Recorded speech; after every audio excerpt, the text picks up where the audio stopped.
Абдулла Латифзаде көлгең бар. М.Г. Бір бақышта бош көрінген одамының жамларындан кірген күнеш нұрында, ақшам сайын тітреп янған лампамның ышығында, сөне атқан қорында сенің мелек, бейаз нұрлы көлгең бар.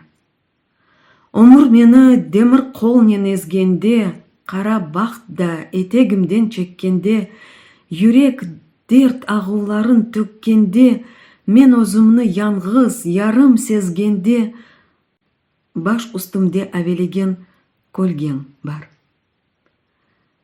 Кемерде бір тали деген жанавар барлығымны, менлігімні тепсе де, үміт гүлім бұндан құрып кетсе де, оға земзем суы сепкен көлгең бар.